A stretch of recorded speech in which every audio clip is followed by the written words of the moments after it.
जहाँ भी जातियाँ इस वक्त मौजूद हैं, वहाँ भी उस समय सभी जातियाँ मौजूद थी। लेकिन हम सब कौन?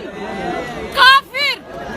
एक रात मस्जिदों से ऐलान हुआ, अल्लाह को ना मानने वाले काफिर 24 घंटे के अंदर अंदर घाटी खाली कर दें, लेकिन अपनी घर की औरतों को वो वहीं छोड़कर जाएं। मेरी माँ वहाँ जिन्हें राखी बांधा करती थी, भाई बोला करती थी, जो लोग हमारे बागों में, हमारे घरों में काम किया करते थे, नजरें बदली उनकी।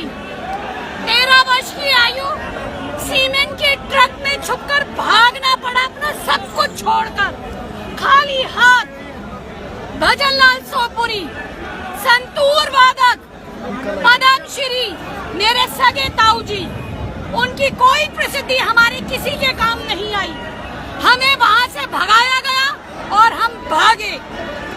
लेकिन ऐसी स्थिति वहाँ हमारे साथ आई क्यों? क्योंकि वहाँ हम संख्या में घट गए थे और दूसरा समुदाय संख्या में बढ़ गया था। हम में से जितने भी इस बात को इस वक्त मौजूदा लोग सुन रहे हैं, किसी भी गलतफहमी में ना रहें। आने वाले कुछ सालों में जिस तरह हमारी संख्या घटती जा रही है हमारे देश में, हम आने वाले समय में अल्पसंख्यक हो जाएंगे। और दूसरा समुदाय जो लक्ष्य की तरफ अपनी संख्या हमारे देश में बढ़ाता जा रहा है, वो बहुसंख्यक हो जाएगा। कश्मीर में आप ही के अपने थे जिन्हें वहाँ काटा गया, बांटा गया, भगाया गया, भागकर यहाँ आए, पढ़ाई करी, नौकरी करी और वो नौकरी छोड़ी भी।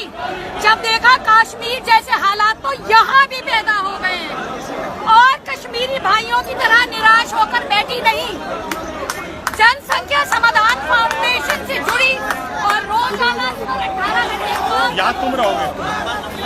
जिस विषय के लिए आज हम सब इस जंतर मंतर पर इकट्ठा हुए हैं, इन्हीं विषयों के लिए जब भी कभी देश में कानून की बात आए कि जनसंख्या नियंत्रण कानून बनना है, इसी तरह एक साथ एकजुट कंधे के साथ कंधा मिलाकर एक दूसरे का साथ दीजिए।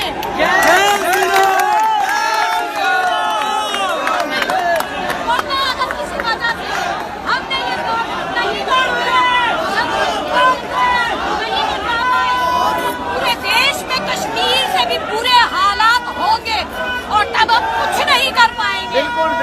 एकजुट, एक साथ कंधे के साथ कंधा मिला के, आवाज सुर के साथ सुर मिला के, जहाँ से भी आवाज आए उस भाई उस बहन के लिए साथ खड़े हुए।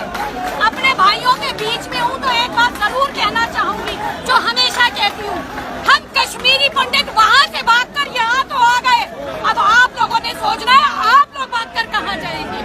हम आपके साथ हैं दीदी, ममता दीदी।